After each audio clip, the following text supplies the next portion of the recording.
You know, drivers are crazy these days. What the? And with 3 cameras always recording all around you, you're assured of capturing something if you need to. And look at how great that captures the license plate in front of us and the car behind us.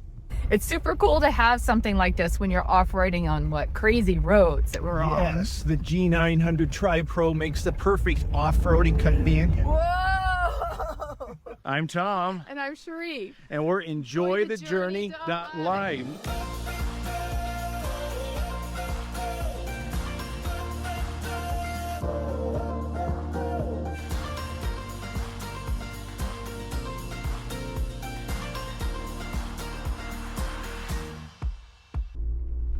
Well, watch that rock right there. Well, that's the benefit of having the Wolfbox G900 TriPro.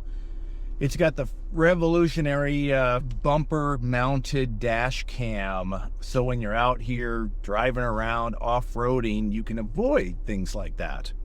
And improved driving at night. Look at how much more you can see with all of the cameras going. You can switch between, you know, what view you want to look at, and you can see the license plates of everybody all around.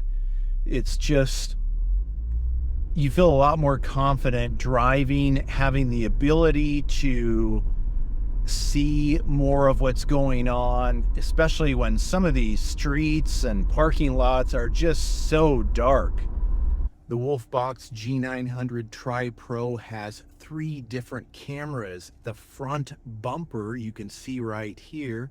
We could swipe over here and there's the back camera, and the main, actually all 3 cameras right there, and they're all recording at the same time. And all 3 cameras support HDR recording, and the main camera will actually record in 4K. We now have a Wolfbox G900 in both our truck and our Jeep, so we're assured of maximum safety while we're driving around the country. If you would like a Wolfbox G900 TriPro, now is the perfect time to get one because of the Prime Day mega sale going on. So we will put that link down below in the description. Well, Matt, RC Auto Glass here in Cottonwood, Arizona. Great to see you again. You too, definitely. You're going to help us out with another Wolfbox camera install today. We are. We're doing the G900 TriPro. Yes, a new version it looks like that they came out with that has a 3rd camera. Right. So that's going to be awesome for off-roading, I understand. Yes. And we are going to put it on our Jeep. What an application, right? I mean, when you're rock hauling, this is what you think. Yeah, it's kind of a pavement princess, but some of those roads around Sedona, it'll make it. Maybe not the outlaw trail, but yeah, I wouldn't go any frame twisters just yet, but you'll definitely have some good trails where it will come in handy to have that 3rd camera. Awesome. Well, we are going to do a detailed installation here. Matt is the expert here, and if you want to contact Matt at RC Auto Glass, we'll put the information to your place here in the description. And congratulations on your new place here. Yes, thank you, thank you. This is awesome. Yeah, we got more space, able to do these installs in a better location, and you know, nothing better than having room to work around. So, yeah, it's great. And besides camera installs, what else do you guys do? Well, we do auto glass, window repairs, we do window tinting, audio and video accessories just like this, the fun stuff. We also have a detail and mechanic side now, so we've expanded a little bit, but we definitely like to get into the accessory world. That is awesome. We appreciate it and highly recommend them. If you need this kind of work done, give Matt a call. So here it is, the G900 TriPro in its glorious box. Kind of reminds me like a brand new iPhone case. There's the unit, nice and big. I believe they say it's about a 12-inch screen. And then below that, there we got this rear camera license plate bracket. I use those a lot on a lot of our backup camera kits. And then underneath here, accessories. So user manual, you'll definitely need that for setting up this thing. It's got a ton of features, so keep that in the car for when you want to use it. And then you're gonna have, there's the bumper camera. This is the Tri that makes this kit more unique than the other version. And then we've got our supply and our rear camera. So let's check out this. We've got our camera unit. Has a nice little bracket right here with multiple screw mounts, and then the long cord that goes to the mirror. That's really nice because you never know how far you're going to need to run these wires, and the longer the cords the better, because you can always loom them up when you get to the location, but you can't stretch them. That's just what it is. So and then we've got, looks like, the power supply, and then we have your rear camera, and looks like some your GPS and some other clips. Let's check it out. Zip ties. As we all know, in my last one, I love zip ties. Right. You can never secure enough when it comes to electrical on vehicles, so Don't definitely skimp. Don't skimp, and you can get zip ties anywhere now. Home Depot, Lowe's, Harbor Freight. I mean, bulk packs, 500 to 1,000 zip ties for maybe 10 to 20 bucks. So if this isn't enough, which it probably isn't, get you some more. They're worth it.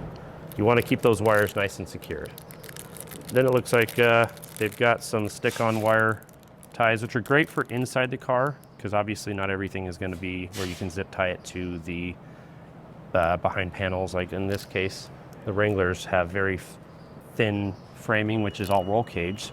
So this might be good if you wanted to just stick it right to the windshield or whatnot and just replace them as you need it.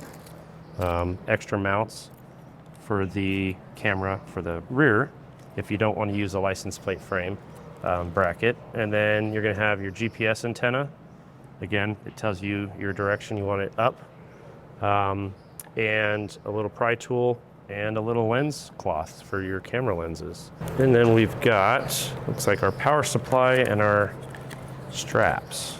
So, some mounting hardware,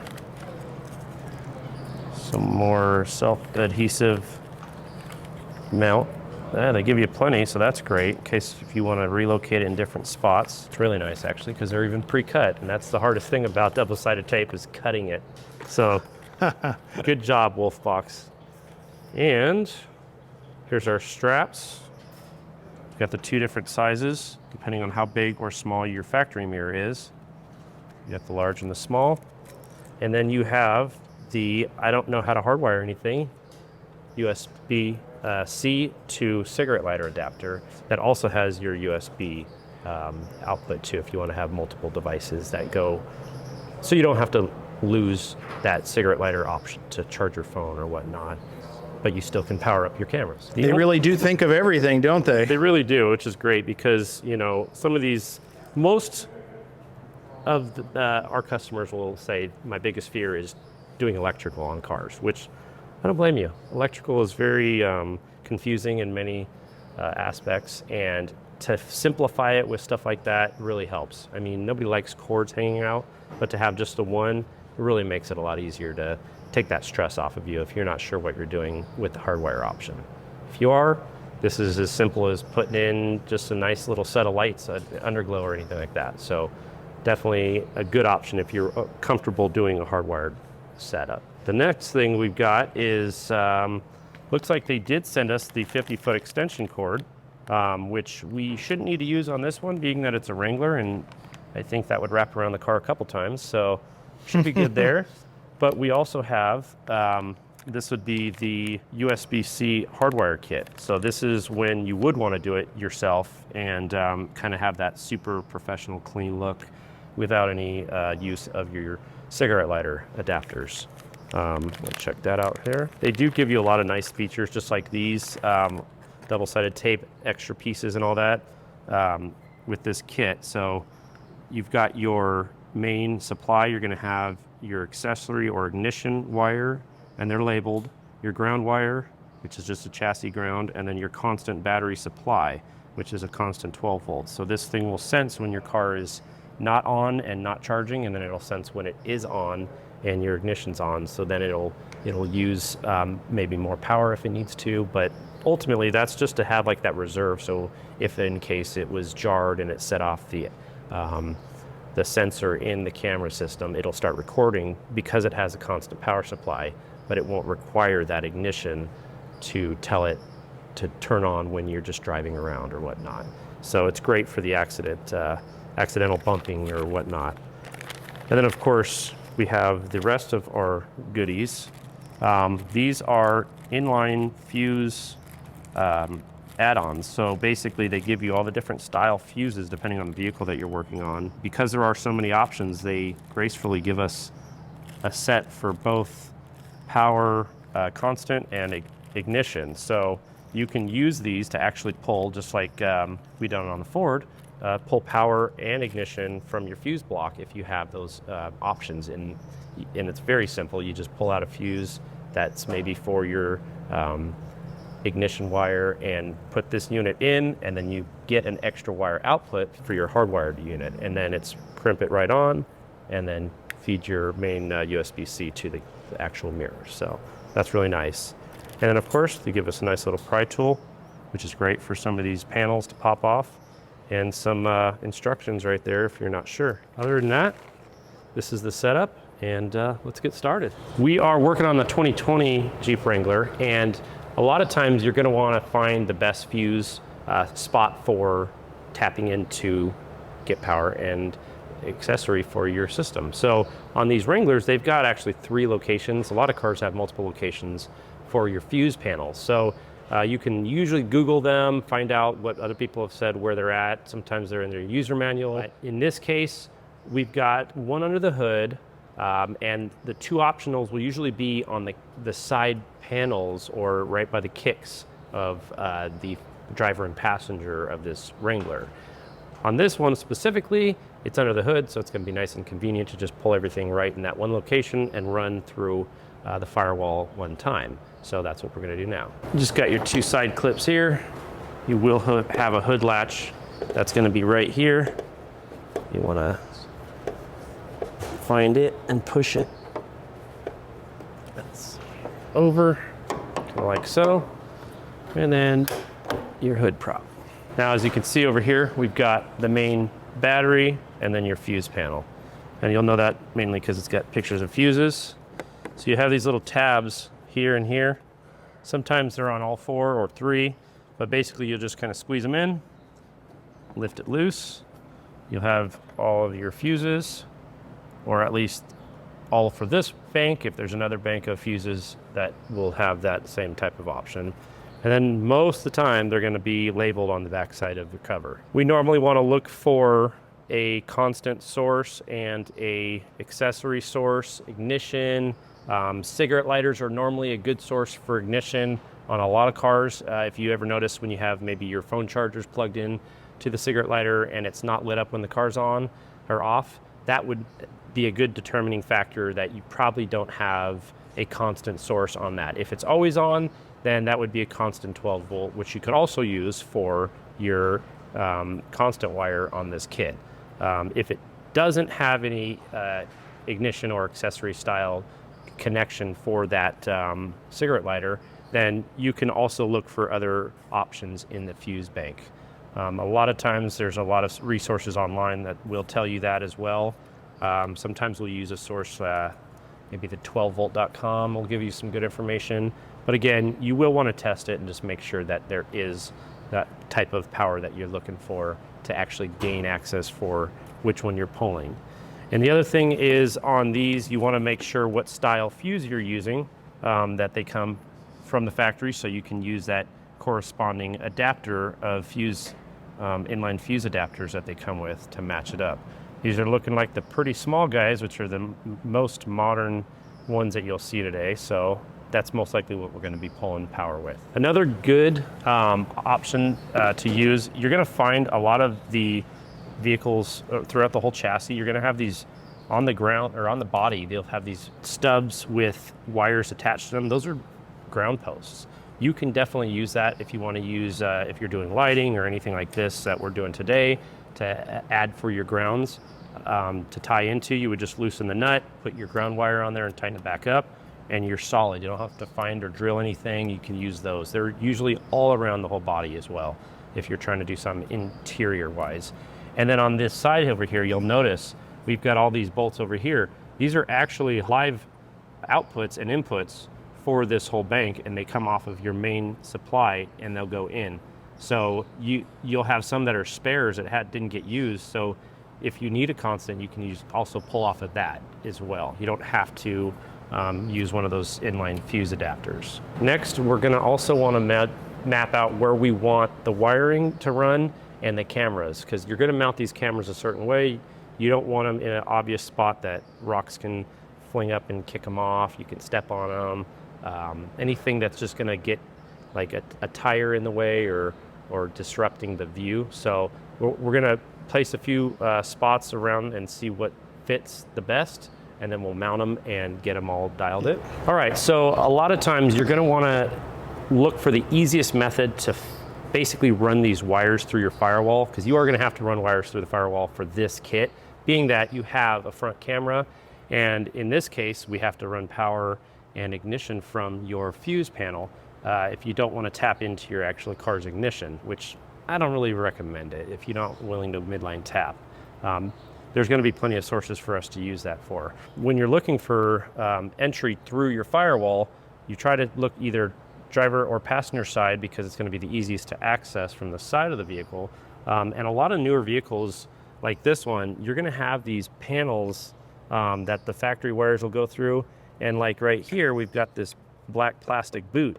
That one actually twists out, I believe it's clockwise, and you can pull the unit out, and then you can actually use that to drill a hole in it to fit the wires and run them through and then re-click it back into place. So we're gonna pop that one out, use that as our source to get through the firewall with our front camera wires and our main harness wires. So we'll do that right now. You got it? Hopefully. So what we're gonna actually do right now is, being that this main hardwire kit only has so much length in wire, we're gonna actually pull it in through that hole. You're good? Yep. And then we're gonna see if there's enough room to run from the fuse block to the unit inside, up the A-pillar and over to the mirror. Up. And then if there is, then we're in good shape. If not, all I would do is cut these off and put extensions to make it long enough on this side of it, because the USB-C, we don't want to cut that. That's a pretty solid state unit. So we'll check on the inside now that we've got that main ran through. Now we're gonna be pretty close, so it's always good to check before you start cutting anything and extending anything. But I want to say enough maneuvering down below, we can get it up here and then start, and we won't have to worry about this big loop. I think we got enough to start with what we got here. Cool.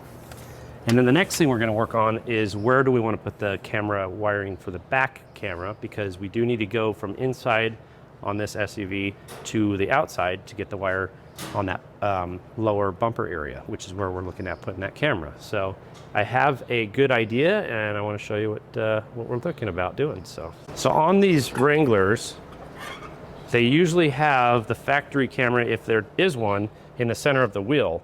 Well, if you ever have a blowout, these are designed to come off with this little locking nut, and then the actual camera stays in place. It just slides, the wheel slides right over it. In this case, we'd have a wire and a bunch of things that wouldn't go in there, so you'd have to reroute it, and it would just not be good if you ever had a flat tire and the camera in the bad spot.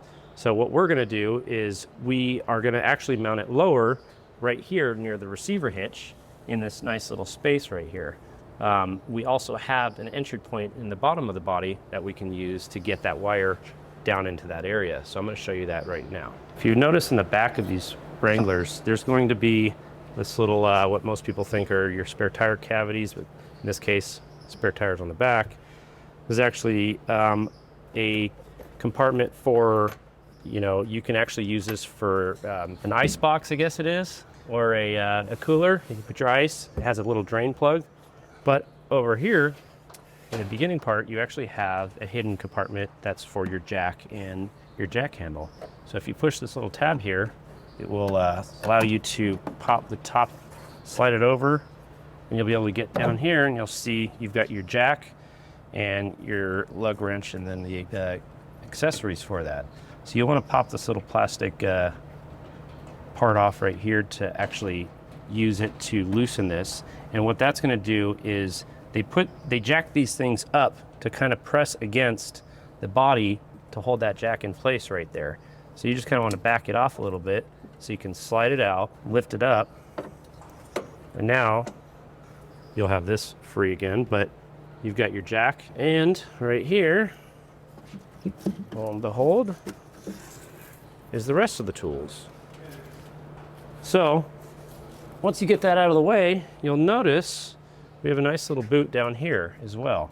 And a lot of these are factory like drain boots in case if you ever got water in the vehicle, it'll drain out those things, or you can pop them out and you can drain it out as well that way.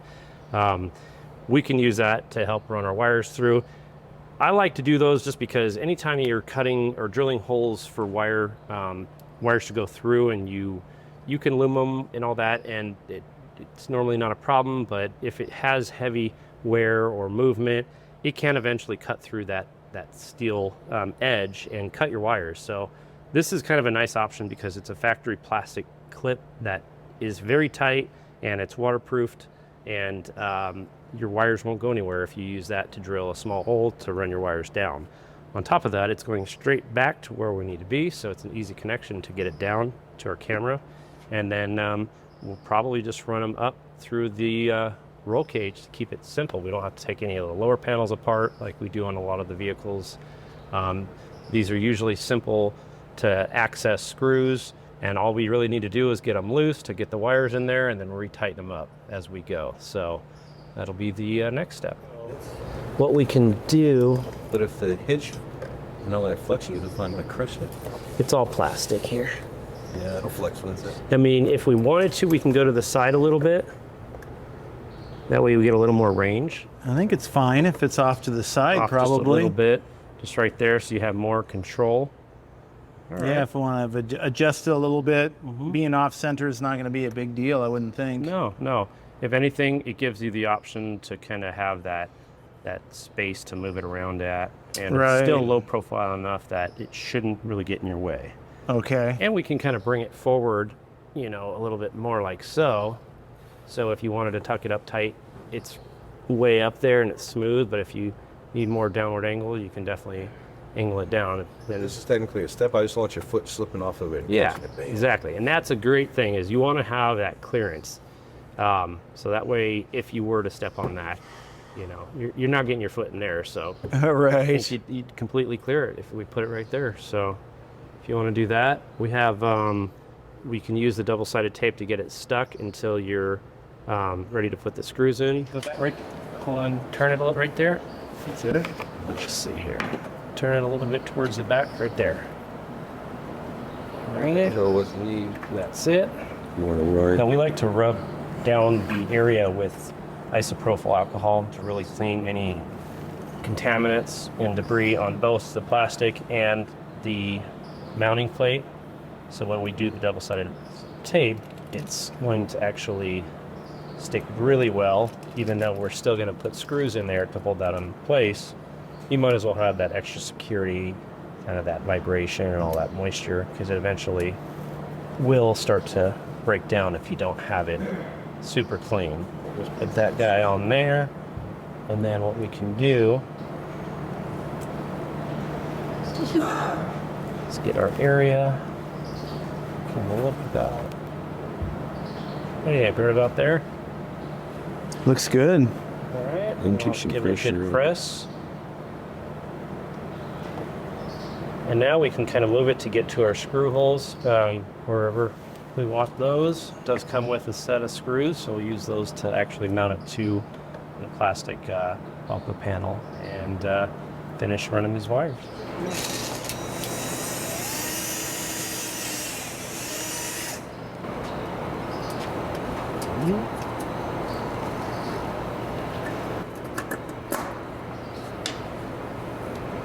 Nice and clean. And then off. So we have our ignition. All right. So the nice thing about this is, even though there might be a lot of features and options that aren't used, you can usually narrow them down by looking for something that's either saying ignition or a cigarette lighter. You know, I checked a few of these, power outlets. Those are all types of add-ons that you can get on certain models. If it doesn't have it, it might just be blank in maybe one of these spots or these spots. That's okay. You're just gonna have to search around until you find one and then test that fuse. This one we did get is actually number 52, which is the cigarette lighter. And if you look over here, we got 52. So we're gonna be using this red, actually this yellow fuse as our ignition. And then if you're not sure which one is a live unit, which you can double check, but just about any one of these that lights up 12 volts is gonna be a constant. And that most likely won't disappear unless it has to do with like AC controls or anything like that. So double check which one you're thinking about pulling off of, or you could use your constant on these end posts, which is always a good option because nothing needs to be worried about for current draw on that circuit because it's a feed wires. All right, so another good thing about this kit is they give you all these inline fuse adapters. As you can see here, we've got 4 different styles. And basically what that means is you can, dependent on your vehicle, they're giving you the option to use your factory fuse style to match with these inlines. So you're basically tapping what the circuit needed to go in and out for that fuse and grabbing that hot line and giving you an external extra fuse output. So it's very much a great way to tap in without cutting wires, disturbing the circuit. You may have to pull, if you were to pull the radio fuse, you might have to reset the stations and the time. But other than that, it's not going to be upset that you did that because it's basically a fuse link that's securing that new item with its own fusible rated amp unit to also allow the factory sized fuse can stay the same and they just go below. So if you've got the larger style fuse like this one, you would take the one out of the fuse block, put it in this guy, and this is the new extra one for this external device. And then this actually goes in place of that original one. So basically tapping into it without cutting any wires. These are great to use on just about anything when it comes to fusing new circuitry. If you look over here, we're going to be pulling out this guy right here, which is our cigarette lighter. And then you'll just match up that style with the type of unit that goes with this kit, and that's the one we're looking for. So this is the guy we're going to get. We're going to basically, like I said, take this fuse, put it down here, and that'll keep that circuit the same as before. Nice and simple. And then they already gave us the right size, which you need a 15 amp fuse to supply this whole camera kit in that unit. So this will actually now be a live circuit. Once he places back in, find its spot, and push it back. The system never knew that you just tapped into it, and you've got a hardwired connection that you can actually use as a dedicated circuit. So this is our ignition. Again, we could do the same with another unit for the constant. If you don't want to test and see which ones are what for a good constant source, again, you can always just put a spade terminal on that wire and just tap into one of these main posts. And again, we also have our ground post. If this is too far away, I'm sure there's one nearby, or you can go straight to the battery, but yeah, that's going to be a nice, easy way to do these kits. So the nice thing about the front camera is, just like the rear, it's universal. You can put it just about anywhere.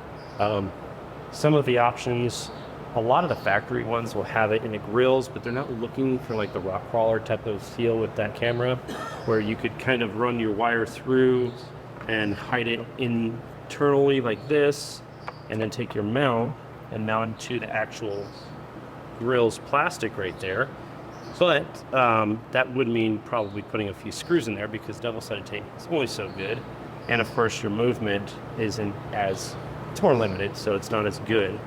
But you wouldn't want to do anything, even though you could, maybe right up here, mainly because you're going to have that bracketry system that you're going to have to figure out. Now we do have the front license plate kit that we could use on this one. But again, if you were to step up here, which I'm sure at some point you're going to do, even if it was just to get up high and see some good views overhead, stepping on that camera is really something I would suggest not doing. So in this case, we're actually going to go all the way down here and kind of go with that sleek look that keeps it flush. If you were to step up here and fall off, you're not going to hit the camera, but we have great frontal views, and anything that might hit the underside of the vehicle, we're going to see it before it ever happens. So you can stop, readjust, or back up, whatever you need to do. I think it's going to look like a good little option for us there. Now again, just like the rear camera, we're going to want to put some alcohol on the plastic panel and on the actual camera bracket for that double-sided adhesive tape, so that it holds it nice and secure and free of contaminants. So we're going to go ahead and just get this whole bottom side nice and cleaned off. Let that dry for a minute, and as you can see, we've already got the tape on this guy, so we're ready to set it. We'll peel it, try to position it, press it for a second, let it grab, and then we can go ahead and put those set screws in that as well, so it's extra security.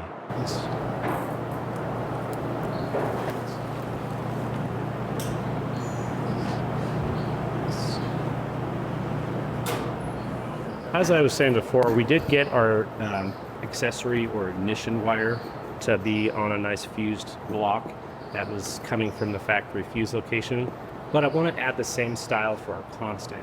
So again, just metering all the different fuses, you're going to get a lot that are going to show 12 volts, but you'll want to make sure that those aren't something that kick in and out, because you need a constant.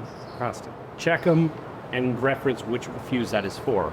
I noticed that these ones over here, pretty much all constant, and this guy right here is a good 12 volt constant, as you can see on the meter.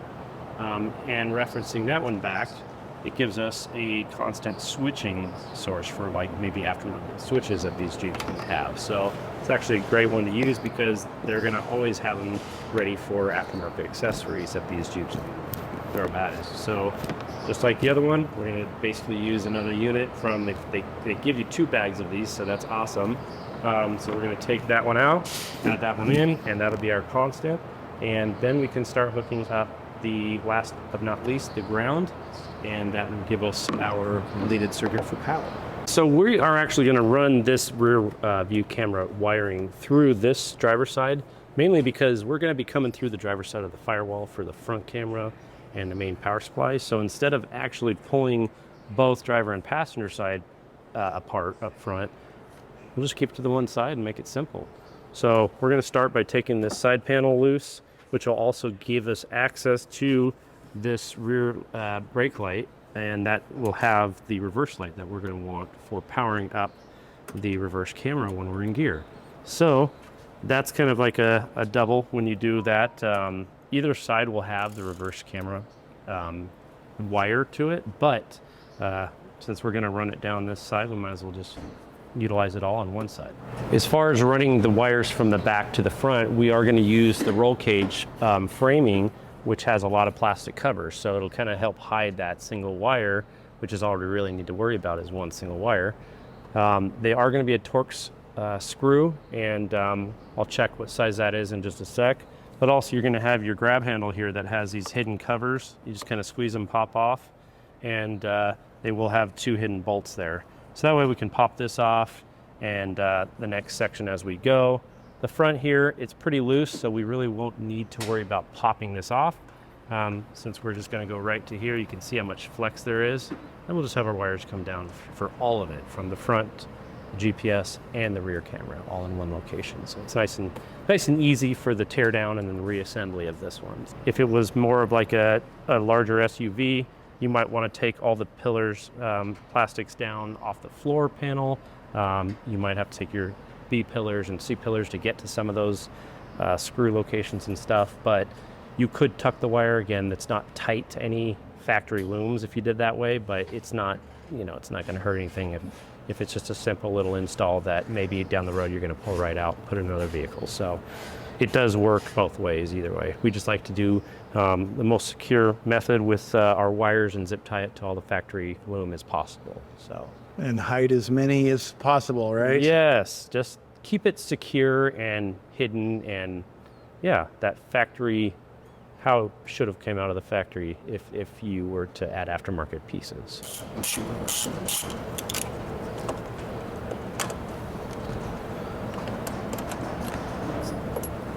Nice long screw there.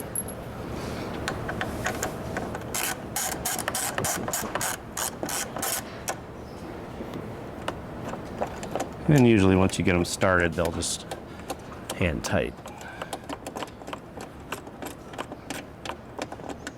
It is good to use a magnet tray for these types of things. Kind of keeps your parts in a good spot. So I'll do that with this guy. Oh, that is handy. Yeah, and then we can kind of keep it in its little orientation for that. We will pull this loose. There we go. A lot of times they're still going to be clipped in, so you might have to maneuver it around a little. Yeah, let me see that for a sec. This one does have this little speaker grill that needs popped up. I'll just get under there. Kind of helps hold the front corner down of this guy right there. As you can see, those clip into that little spot right there. So, Oh, okay. got that out of our way. And now, as you can see, we've got a little bit of wiring for our mirror and maybe our rear speakers or our dome lights, just depending on what they've got it for. And because they've got factory clips that hold these wires in certain spots to avoid these screw points and everything, that's why I like to keep the wires zip tied to the factory. So the harness that's there keeps our aftermarket stuff clear of these screw holes and everything. So, and then as far as helping feeding wires, this is a pretty straight shot down if you wanted to use like a fish line or an antenna or something to feed it down to the main firewall location for our main power supply and our front camera wires. As far as the rear camera wire, we're going to be coming down, so we don't have to worry about that. It'll go down and over. But other than that, yeah, we're just remove a few more panels up top here, and we're ready to start zip tying some wires together. They are going to loosen. We got this one loose, so we can get this lip out from under there. And these are going to be mainly panel clips that are behind all this. So you might want a strong panel tool. Sometimes you can just pry on them with your hand and pull. But sometimes if they're too tight, like down there, you'll want to put your panel tool in there. Get a little more leverage.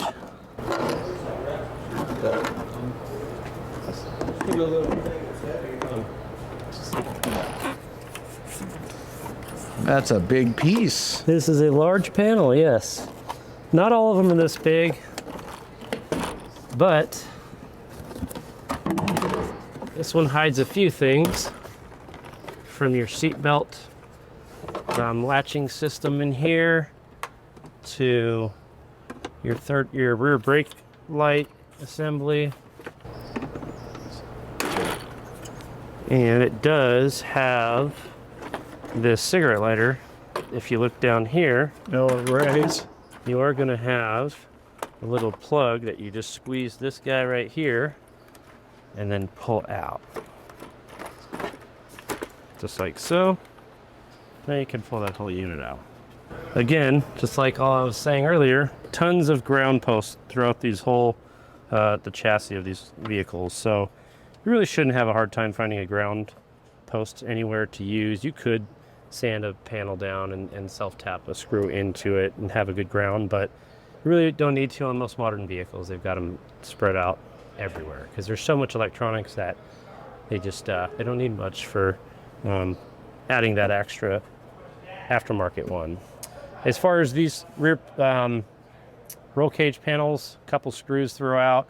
Some of these parts just clip off, and then you can get to these guys. Again, we aren't going to have a lot of wires on this panel from a certain point forward, but after a certain point, when we start to gain speakers and lights, then we can use that to actually tie in our wire for our reverse camera. So in the meantime, we'll get this ran through and up to this point behind these guys, and then we'll rely on the plastic covers to actually hide that wire until we get up there. Now these are a Torx, which is a T25 for these little screws. At least for this year on Wranglers. They could change certain years, just depends, but usually they're right around that size, T20s, T25s. So we're gonna put this power supply box right here, and I'm just gonna use a double-sided tape, which I added to the back here. We're gonna stick it here, and we're gonna run this wire through the top up there, alongside with the main power loom that goes to the fuse panel over.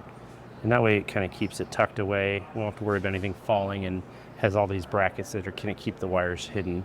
And then from there, it'll just drop right down into the firewall. We'll get the front camera ran next, and start working on hooking up the actual camera display. So another cool feature about this kit is they actually, for your front camera, being that they knew it was going to be in outdoor elements, the majority of the front half of this extension that goes from the camera connector through the firewall into the cab of the vehicle, you can see they have put a nice unsplit loom with a shrink tube on both ends. So this is pretty much not only like waterproofed, it's also a good heat barrier for your hot engine bay and rocks and debris. If you're going to power wash, you're going to get it wet, you're going to have all that those elements. So that's a really nice feature. If you see any of that stuff, it's usually you got to put it on yourself, and it's not solid loom, it's split, so there's always an open end. This is not. This is a solid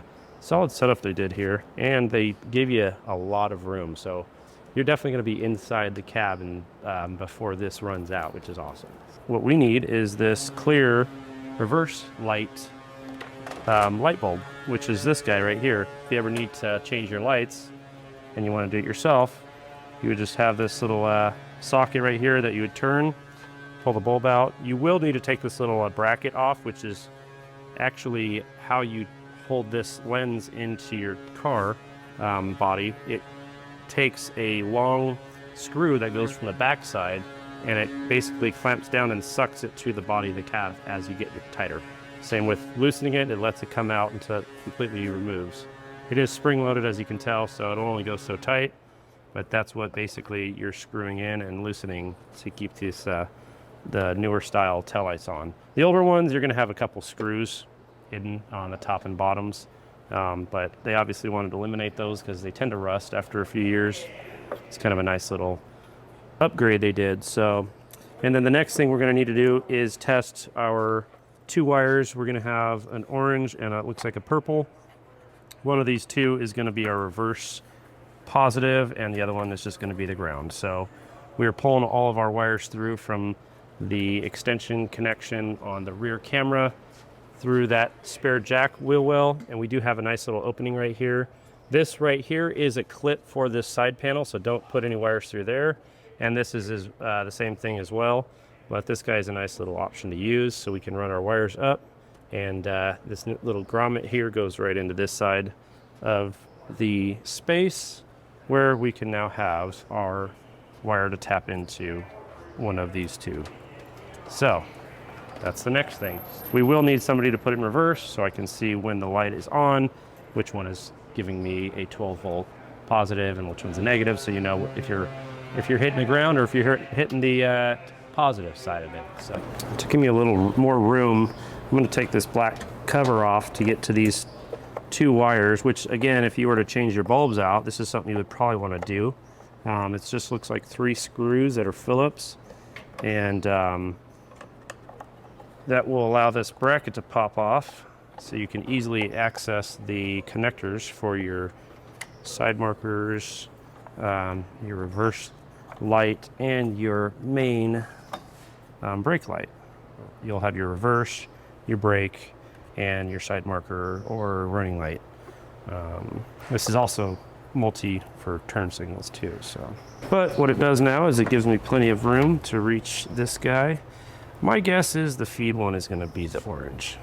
Again, I could look it up, double check it, but if you don't have access to the computer or anything like that, you take a multimeter, pull back some of this wire loom, test it on the hot side and ground out your ground on your meter and check it in reverse. If it kicks out as 12 positive, you've got the right wire, and that's what we want to tap into. If it's negative 12 volts, then you're going to be testing that purple wire. So we'll give the orange wire test first and go from there. So we use these wire separators, and all that does is basically pulls the loom apart nice and carefully. And then we will take our voltmeter, set it to our DC, not AC. And we can either splice into that or just hold on to the wire. I'm going to splice in just like so. I'm going to put the black lead on the ground, and then you want to go ahead and test that. Put it in reverse. We'll see if we got a 12 volt positive here. Now you may need to turn the car on, we're not sure, but some vehicles you can just put it in ignition and then push it. There we go. All right, and all right, 12 volts. Now again, if we had that backwards, it would say negative 12 volts, or it wouldn't show up at all because if it was the ground side. Now, if we were tapping these two wires, yeah, you'll show your positive and your negative side. Grounding it separately will just show whether it's the right hot line or not. Being that that lit up and gave us a 12 volt signal, that is what we need. So we will tie our red backup camera kick-on wire to that wire, and we're ready to go for buttoning this section up. All right, so another thing I like to do, just for like future down the road type of securities, is with these units, you know, the wires, they're usually long enough to get you where you need to be.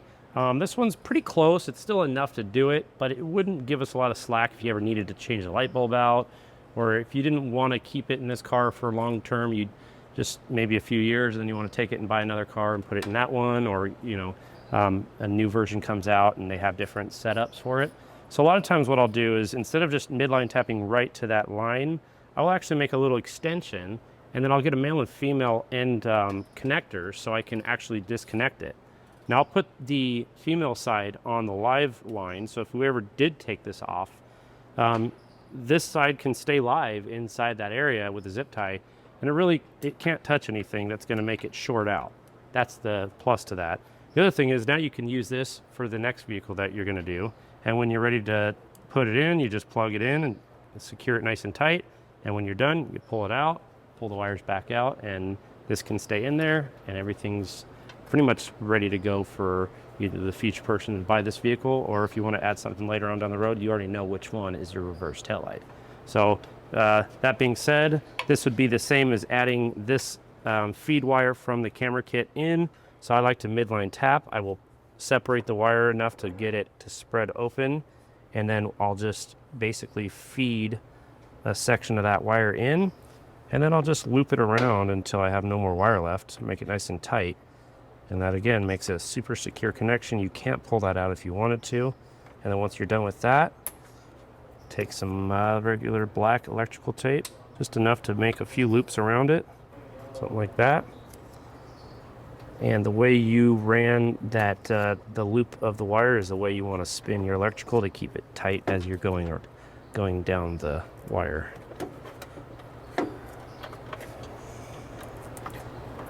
Now that insulates that wire again, and it keeps it tight to the other wire. And we're ready to put that cover back on. And then this guy is ready just to plug in and button it all back up right here, and we can start buttoning the rest of the rear of the car together.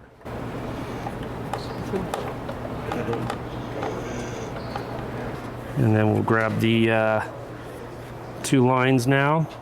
Basically, we just connect those in nice and tight like so. Make sure all the rest of the wires are in there. And then we'll get it into position.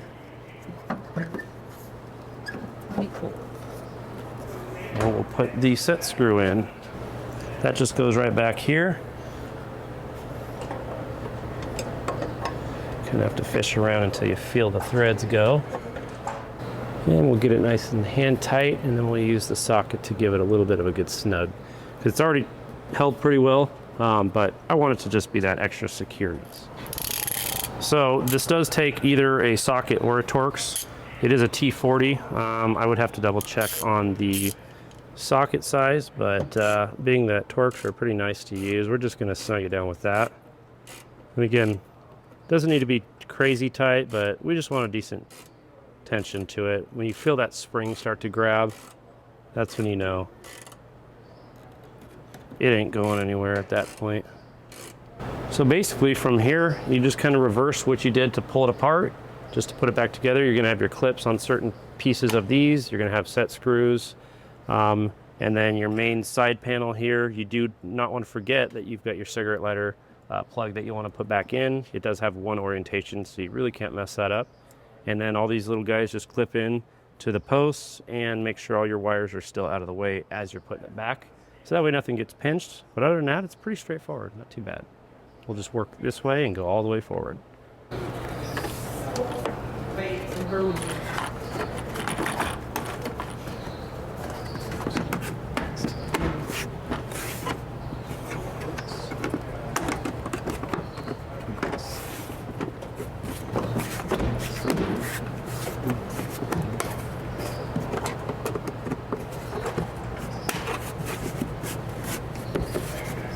That is quite a piece. It is probably the biggest one you're gonna have to worry about is this guy right here, yeah.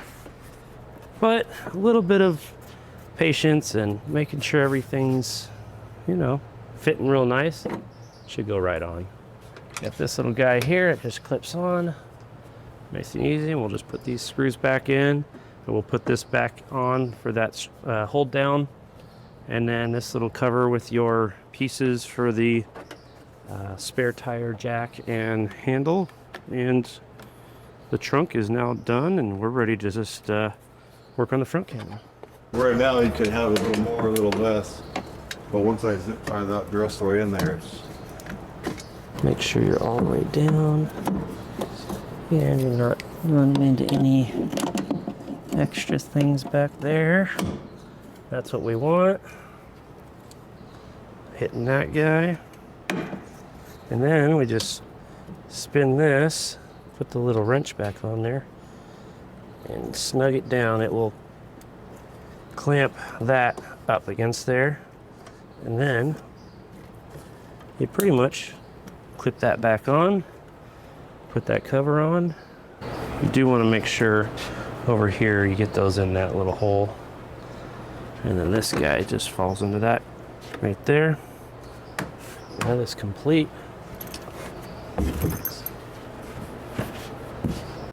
So like I said, we're going to pull these wires through here first. Try to get that as close to this spot as possible. And then what we'll do is hook it up to the main power and ground that we just added in the fuse block. And we'll tuck all these up in here. And then I can zip tie that there, but I will use as much of this as possible. So I will take that guy, tie it in. So we are going to put the ground wire on. Just go onto the battery for this one, huh? Yeah, it's kind of like, it's gonna be the closest for this setup, believe it or not. And then if we were running the wires the opposite way, like through this part, I would just go here, but it's actually closer to go from there to there than it is from there down here over to here. So that's what we're doing. Now, we can even use these factory wire loom slots and then zip tie some of this as well. But what we're gonna do is we're going to connect in our accessory to our accessory fuse and our constant to our 12 volt constant fuse. Now, obviously we want to try to keep this as clean as we can. So what I'm going to do is tuck these wires nice and clean. And normally on your cover, you got this wire notch out for these heavy wires, but this seal right here is going to be really tight to keep it sealed up. So we're going to notch out a little bit for that wire to go through. And honestly, it's going to be enough to just keep it from pinching any wires, but keep all the debris and dust out, because we're not going to run down through the bottom of the fuse panel and everything like that. You don't have to, but realistically, over time, it will wear and cut those wires. So it's just kind of a preventative thing right there. So like I said, I just kind of did a snip on these two spots, bent it over so it's still a nice soft little curve, and that'll line up with the wires over here. So I'll just keep it nice and clean. As we go into that, we'll line up the actual tabs, flip it in, and that's good to go. Now I can zip tie these wires down, and we're ready to go and start running through the firewall. And you don't want to forget to go ahead and pull that double-sided tape and put that little power supply box right there, now that we have the right length of wire pulled.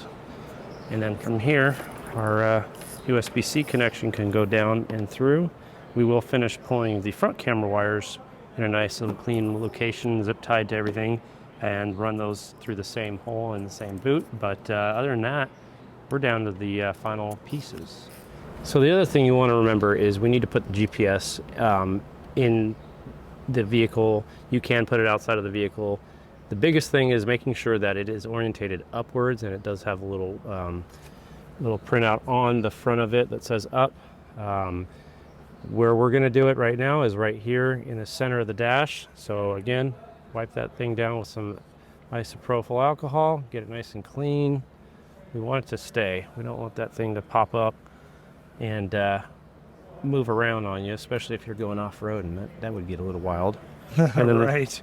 the next thing we also want to do is we're going to use, I'm sure you could see it a little bit better here, you've got your glass, your glue, and then the pinch weld, and between that is that gap. Well, it goes all the way around, and about down here you've got a nice little rubber seal that goes behind the pinch weld on the dash. So we're going to use this tool to tuck that wire down between those two. That way, if you ever have to replace a Wrangler windshield, which I'm sure you'll never have to do,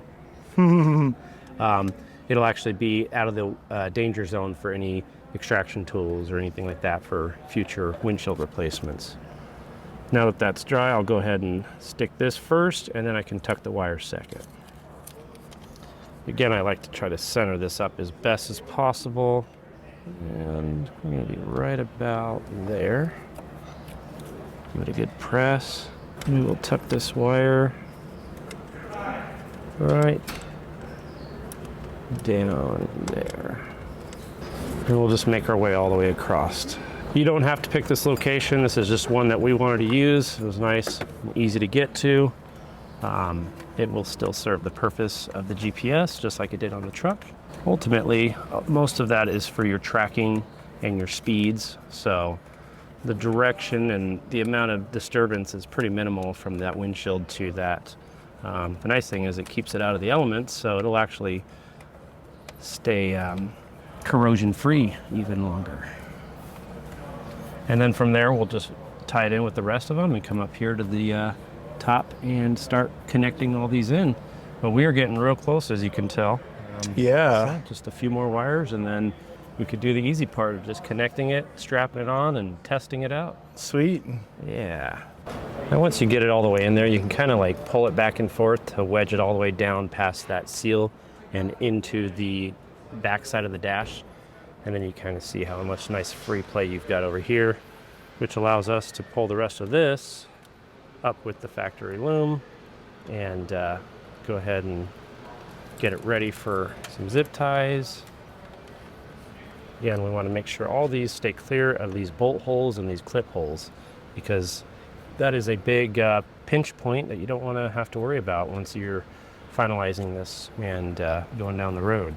Now, if you are worried about which wire is for what, because there are two USB-Cs, one is going to be your front cam or your rear camera, I'm sorry, and the other one is going to be your power supply. Well, the biggest thing is you're going to have the labels on the top of the actual mirror that say power and camera. And then as far as for the front camera, it's actually the AV input, which is kind of nice because it's a different connector altogether from this camera plug. So as long as you know which one is your rear camera input coming from the back, you you're either going to get power on or you're not. And if you don't, then you just have these two USB-Cs backwards. So that's about it. You know, not too much to stress over when it comes to plugging it in and having the right ones in place. Now we are going to be using this nice little cavity back here to hide all the extra wire, because obviously they gave us plenty to work with. So we will tuck this nice and tight. I've got, I believe, one more to put in there. So before I do that, I'm going to get the front camera wires pulled and then loom it all together and get this final tuck underway. So this front lower valance right here is actually just a nice little plastic aesthetic that keeps, you know, debris and things from hitting your lower compartment, but it also has a good little channel for our wire that we want to run for our camera to go up and around and keep that hidden as well. So the nice thing is they've just got a few of these little clips that are just plastic clips that you pop off, and we'll be able to just pull it down a little bit, tuck that wire in there, and then reset those back in place. I'll just pull a couple off. I don't think I need all of them. Like I said, I'm just pulling enough to get the wire through. Anything to keep that this wire from getting yanked on, that's the big goal here. Just try to keep it as protected as possible and out of the way, but still do its job. Get this. Get all those going. So now we'll just go ahead and make a nice little line here for all this to run through. And we'll be able to zip tie to these wires, which I believe are our water sprayers. So it'll be a good little source to tie to. And again, that nice loomed wire just makes it look more professional and finished with the rest of the car. As you can tell, most of all the engine-based stuff has some sort of a loom or heat protection material to it, so it's very nice to have that as well. Yeah, you found a nice clean route to feed that through there. Yeah, you always want to find the cleanest route to run, just so you don't have to worry about anything that's, you know, going to pinch it or get dragged around, come loose. It's not a bad idea to tie certain things around if you don't have a ton of zip ties, but zip ties are always your best friend. Little hack right here. We got the good old electrical tape to kind of hold this off my table. Drill my hole in this firewall boot, and then I can expand it out as I need to, but little hacks. Right. The hacks work. Yes. All right, so yeah, the biggest thing is you want to make sure your hole's big enough for like the head of these adapters to go through, but not so big that it's just going to let a bunch of debris and material go in. So after we've got it all said and done, we'll pull it through. This actually will take up a lot of that space, and if you still want more security, you could put like some electrical tape or something to kind of seal that off. But we're getting down to the last bits where we're gonna be inside and start actually plugging these things in and testing it.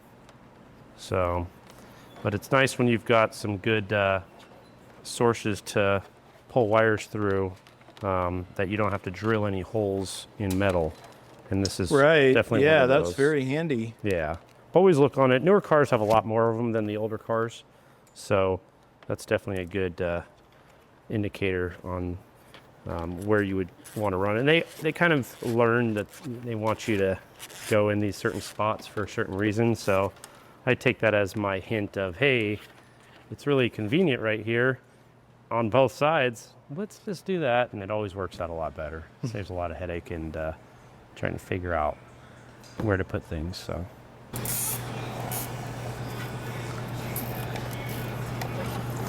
And then you'll just want to feed all of that wire inside. And if you get to a point, you can just go on the other side and pull it.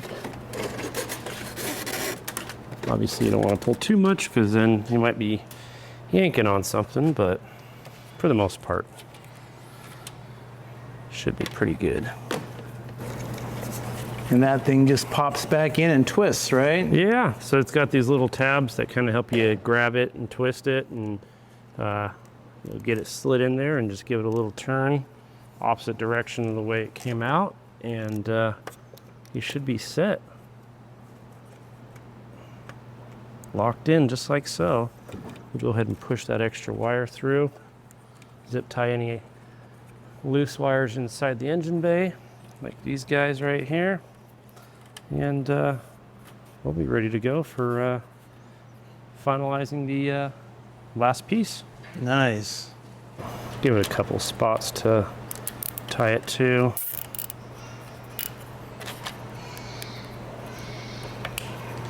And we'll go right here.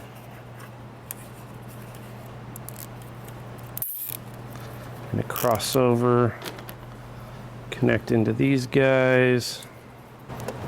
Trim these off with our flush cutters.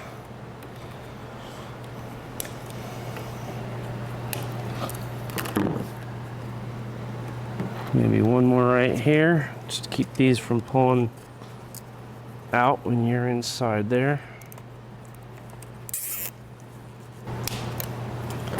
And that is all set. All right. So after we check all our connections are still tight and all of our wires are zip tied and loomed right where we want them, we'll go ahead and close this up, wrap up the last part on the inside, and test it.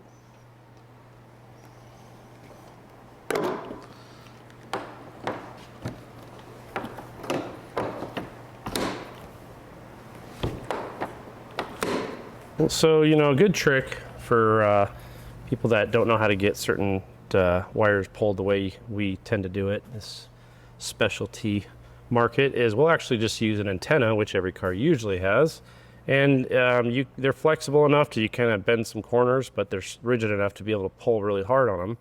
And in this case, you can pretty much just fish down and grab from the other side and just pull it to a certain point where you can actually grab the other end, leave one side reachable, and then just tape the wire to one or multiple wires to the end of it, and just carefully pull it back up. If you feel it get caught, just kind of move it around. So that's just a nice easy way to basically fish your wires throughout some of these paneling areas that are hard to get to. In this case, we're dealing with the dash, so I really don't want to, I can't fit my hand down there, and not about to pull the whole dash apart just to run some wires down or pull them up. So this is a great method to do that with. Other than that, we're about ready to loom these or tape them together and just start pushing them up in the top headliner area and zipping these last parts up so we can test it. Just get a nice little tie off every 6 to 8 inches. Keep these wires tight.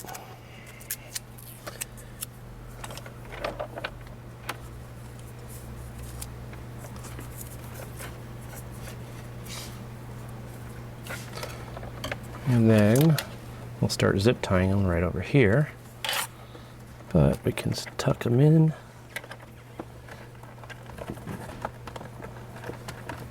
And then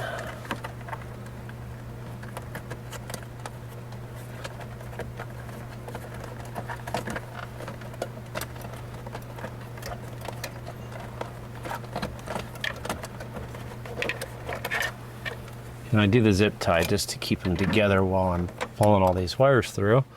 But all the connections come from the top of the mirror monitor, so we want to keep those nice and accessed right up here.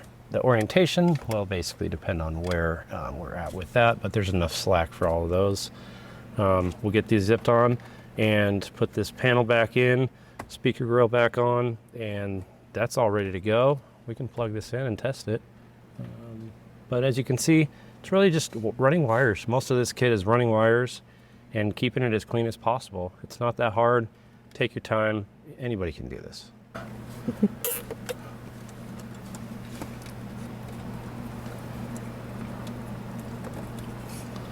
It's easy to pinch a wire if you're not looking for it. But if you're always looking for it, it makes it pretty hard for anything to go wrong at that point. Yeah, what are we at, about 3 or 4 cables in there? Yeah, we've got just a few. We got your power, we got your front camera, your rear camera, and your GPS. So what is that, 4? 1, 2, 3, yeah, 4.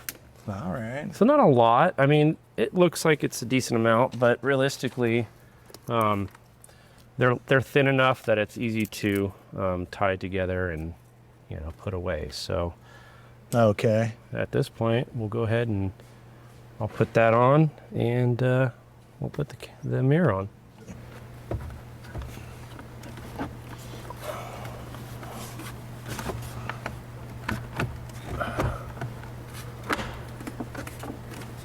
Look at that. Would you look at that? Yeah, and there was room for all of those All of cords. Believe it or not. How about that? Like I said in the back, we'll just go ahead and reverse this. So we'll take the 10mm bolts, put them back into the grab handle up here on the driver's side. Get them as far in with our fingers as we can. And then we'll come back and snug them up with the wrench.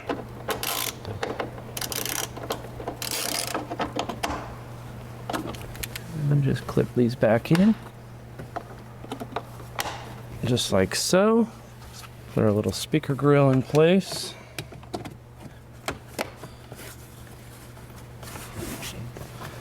Wouldn't even know. Super clean. Super That's what we efficient. like. Yes.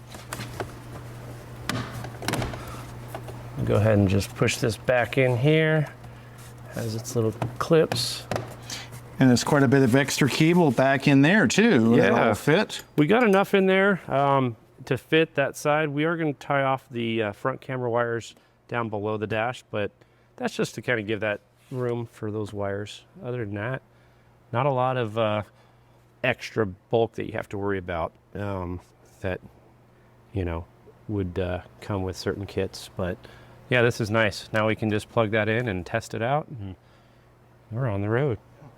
Yeah, I always like to start with the smaller straps first, just because most of the mirrors are pretty small, but some mirrors are pretty large. And we've got 4 different spots to mount to. So if this is too tight, you know, you can move to the outside. If it's still too tight, you can move to the outside of that one. And again, if that's too tight, you can go to the larger straps. But I'd always start with the smaller ones. And you want it tight. You don't want it to move around. You don't want, because, you know, it's holding the weight of this and the old or the old mirror as well. And then as far as the orientation, like I was saying, you're going to have your connections are all labeled from your rear, your GPS input, of course there's your SD, your audio video, which is your front camera input, and then your power supply. So these are the only 2 that could actually be swapped in the wrong spot, and you'd know right away if this thing did not kick on, because the camera in the back is not going to provide power, only video feed. So we'll get that put on right now and go for the next part. Okay, so yeah, you're gonna basically wanna put that monitor over the old mirror, but make sure it's far enough over to the driver's side to clear the camera itself, because you want to be able to move that camera. You don't want it hanging off too far, but you want it to where you get it over, kind of snug it up a little bit. Once you're happy, then you'll grab your actual bands here, stretch them over, pull them in, check that out, which seems pretty nice. And then from here, we can actually start connecting in all these feeds. So we've got the GPS, we've got the AV for the front camera, and we're gonna have, like I was saying, we're gonna have the power and rear. So this should be the power over here. And this one will be our rear. All right. Now we got power. We have power. And we can take this guy And off. I see 3 cameras. We have our front, this front right here, and then our rear. And then of course you do have your power button down below here. And it won't be able to pull our GPS while we're inside here. But once we pull out, it'll be able to figure out all the different locations and everything like that. And it is in a recording mode, so that's good. Awesome. And all the cameras are in the right direction. Look at that. How Now, about that? that was a good orientation point. When you are installing these cameras, there is going to be a flat side to them and then 3 angled sides. That flat side is the orientation of the top. That's a good thing to remember when you're installing these, because obviously it's easy to put a camera upside down, mount it, just get excited and then finalize everything, turn it on and it's upside down and you go, oh, now I gotta flip it around and hope that it'll look good when I do. So just on these kits, it is nice that they did give you a nice flat top for referencing on these. As you can tell, you could see that real well. So other than that, that is this kit in a nutshell. Awesome. Well, thanks, guys. Matt and Stan, appreciate it. That's awesome. Hey, we appreciate you and letting us put this one in for you and showing the process along the way. We now have a Wolfbox G900 in both our truck and our Jeep, so we're assured of maximum safety while we're driving around the country. If you would like a Wolfbox G900 TriPro, now is the perfect time to get one because of the Prime Day mega sale going on. So we will put that link down below in the description.